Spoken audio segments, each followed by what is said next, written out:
Bonjour et bienvenue sur ma chaîne Vincely.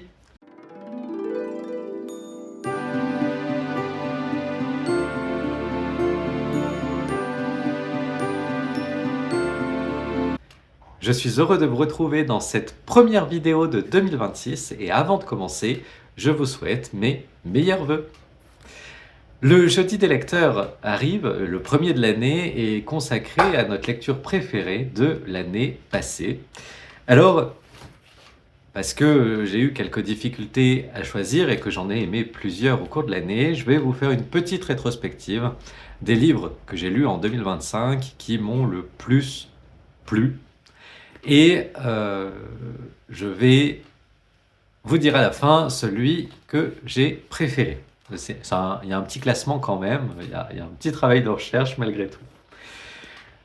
Le premier, c'est Histoire de moines et de robots de Becky Chambers.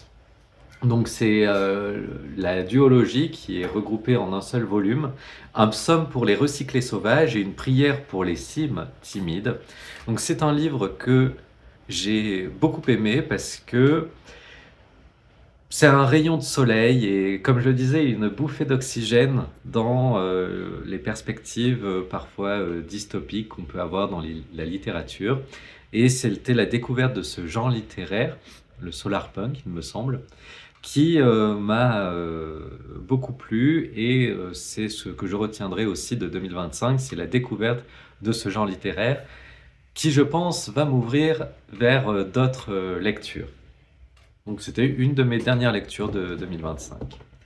Ensuite, j'ai lu, mais je ne l'ai plus parce qu'il appartient à la bibliothèque, Je pleure encore la beauté du monde de Charlotte McConaghy. Alors là, c'est l'histoire d'un loup. Donc j'ai beaucoup aimé cette approche-là, l'écriture et la manière dont l'histoire est construite. Et en plus, ça fait écho au débat sur le loup qu'on peut connaître en France actuellement, dans certains territoires. Donc j'ai trouvé cela très intéressant et positif aussi comme lecture. Une autre lecture que j'ai beaucoup aimée, donc là c'était ma première lecture de 2025, c'était L'Atelier des Miracles, qui propose, donc c'est Benjamin Pichot-Garcia qui l'a écrit, et qui retrace le quotidien d'un atelier de réparation de vélos et de couture à Bordeaux, en fait. Et j'ai trouvé cette approche très intéressante parce qu'il montre ce quotidien, les difficultés auxquelles ils peuvent faire face, mais en même temps le lien qui se construit et tout ce qui se joue en fait dans ces lieux-là.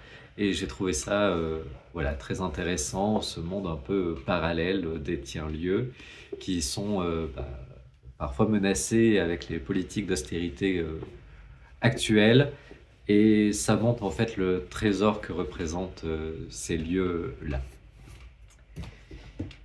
Ensuite, un livre que j'ai découvert pendant les Diagonales qui ont eu lieu à la Souterraine en 2025, qui était un festival littéraire engagé sur la manière dont on peut changer le monde. C'est mal dit, mais c'est avec ce qu'il en reste que je vous en parle. Et c'est le livre Histoire de France populaire de Laurence de Coq, d'il y a très longtemps à nos jours. Donc c'est un livre qui retrace l'histoire de France et qui donne un point de vue qui sort des figures populaires très connues et du grand roman national qu'on peut avoir dans les médias, à travers certaines émissions par exemple. Et ça redonne aussi de l'importance aux personnes lambda qui ont aussi fait l'histoire à travers les grèves, les révolutions et tout ça. Donc, j'ai trouvé ce livre-là très instructif, très facile d'accès, et c'est pour ça que ça fait partie de ma liste des livres préférés. Enfin, on se rapproche, donc il était dans le top 3, hein, c'était le troisième. Le deuxième, c'était Le porteur d'affranchis de Ghislain Laurent et qui a été illustré par Isaac Hasdun-Teufel. Donc j'ai déjà beaucoup aimé l'objet livre à travers les... je vais essayer de vous remontrer voilà, une illustration, le travail sur la couverture. Il est vraiment magnifique, je trouve. Mais je vous le dis à chaque fois hein, que je vous le présente.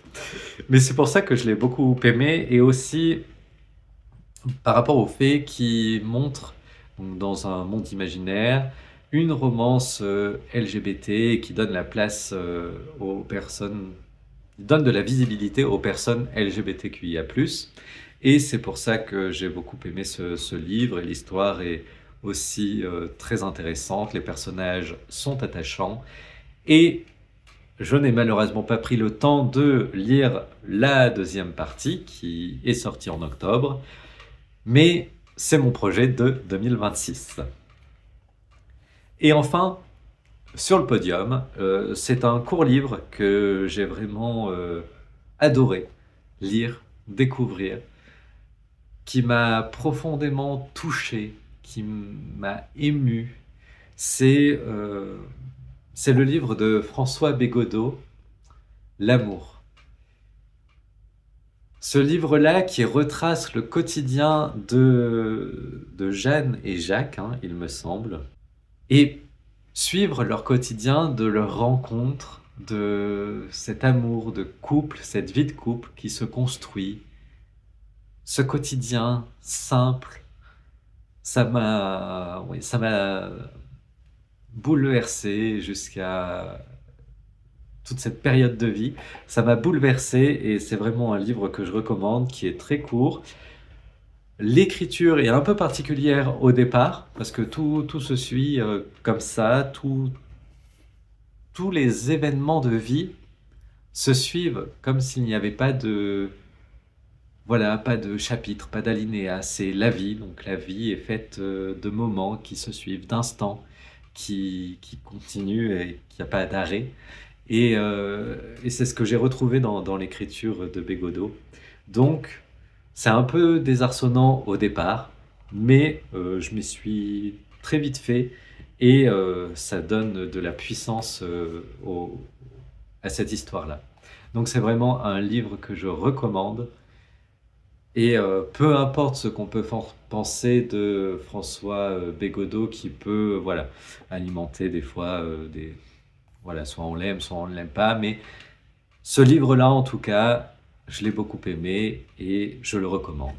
Donc, c'est le livre que j'aurais présenté si j'avais pu aller au Jeudi des lecteurs. Malheureusement, des impératifs professionnels font que je ne peux pas y aller, mais c'est le livre voilà, que j'aurais présenté.